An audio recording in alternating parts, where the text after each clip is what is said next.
2023 has been a good year for gaming if you ask me. We got great titles such as Baldur's Gate 3, Final Fantasy 16, and Alan Wake 2. And we also got some not so spectacular titles such as Lord of the Rings Gollum, Redfall, and Skull Island Rise of Kong.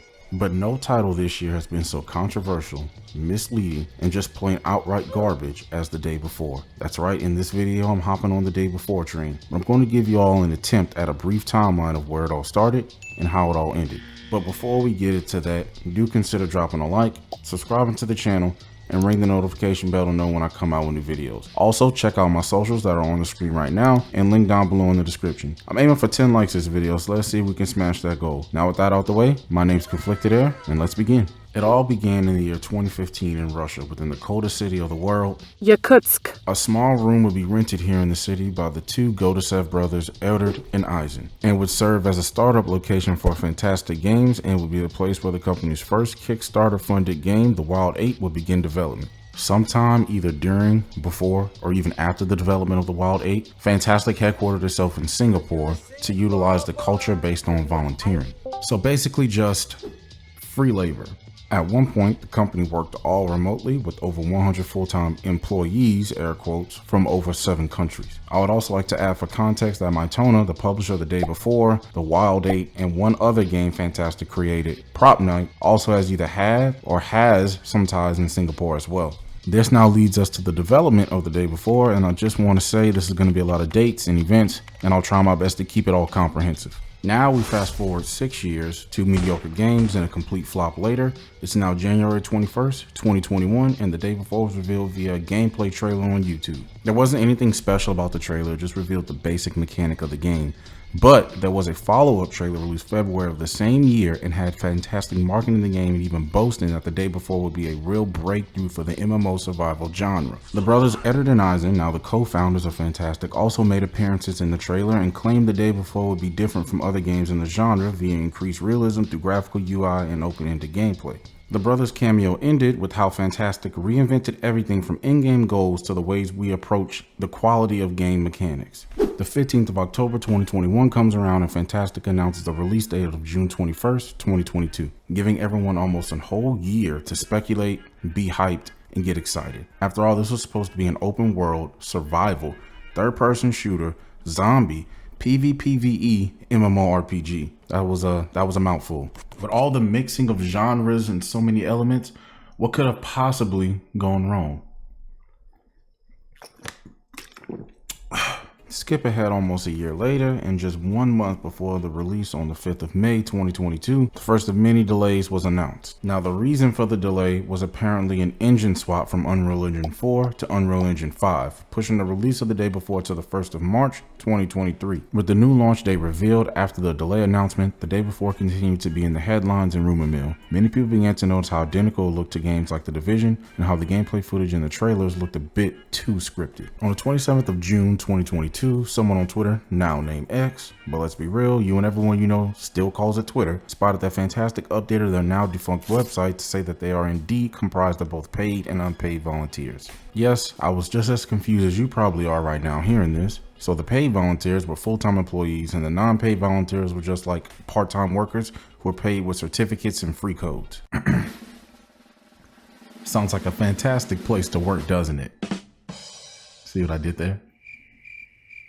So let us now focus on January 2023, 7 months after the Twitter discovery. The day before would end up being pulled from Steam's storefront not too long after it became one of the most wishlisted games on the platform. Fntastic went on to explain that this was because of a trademark dispute surrounding the title of the game, delaying the game for the second time to November 10th, 2023. With this delay, many people were beginning to believe that the day before was nothing but a swindle, a rug pull under the feet of a population that genuinely wanted the game that was advertised. But Fntastic held strong, reminding everyone, we didn't take a penny from people, no crowdfunding, no pre-orders, no donations. February 2nd, 2023, speculation begins to swell over the status of the game, leaving many to believe yet another delay would occur. Information on the game was radio silent, and whatever information was given to the public was cryptic at best. Surprisingly, however, Fntastic released new gameplay footage only to have it pulled completely off YouTube due to a trademark complaint, again by the same calendar app we mentioned previously, just not by name. This caused both Fntastic and Mytona to file a registration for a new title, Dayworld. To keep this short, this also delayed the game for a bit, but but ultimately my tone and Fntastic won in court, allowing them to keep the day before name, leading Fntastic to announce the final launch date for real this time being the 7th of December 2023 in early access on Steam, just like all their other previous titles, which finally brings us to the launch/reception of the day before. I'll spare you all the dramatic build-up because by now we all know how this story has been developing. The day before release were none of the features it was advertised with. Things such as proximity voice chat, a vast open world, drivable vehicles, melee, vaulting, and zombie hordes were all non-existent. The number one thing I believe really had a good amount of folks fuming was the fact that this game was nowhere near close to an MMO or MMORPG like it was advertised for the past 3 or so years. Instead, it was a hub-based first/third person extraction shooter, and a terrible one at that. On top of terrible server performance, optimization issues, various bugs, both game-breaking and downright hilarious. Steam reviews started pouring in, and they were all overwhelmingly negative nearly all across the board.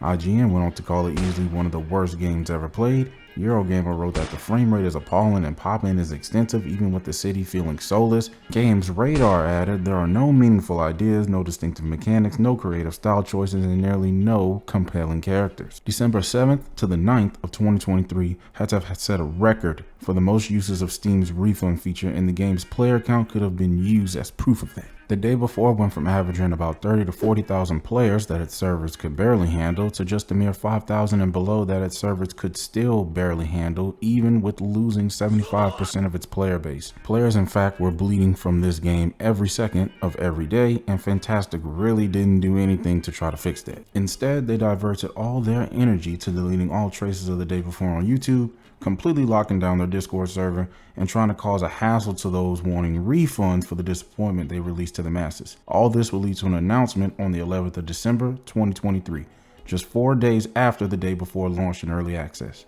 Fntastic put out a statement on Twitter that the studio will be shutting its doors permanently due to the day before underperforming monetarily. With this news, you can say the public was, well, I'll just let you take a look at the official Discord server. I snuck in before everything went scorched earth. Heads up, potential volume warning.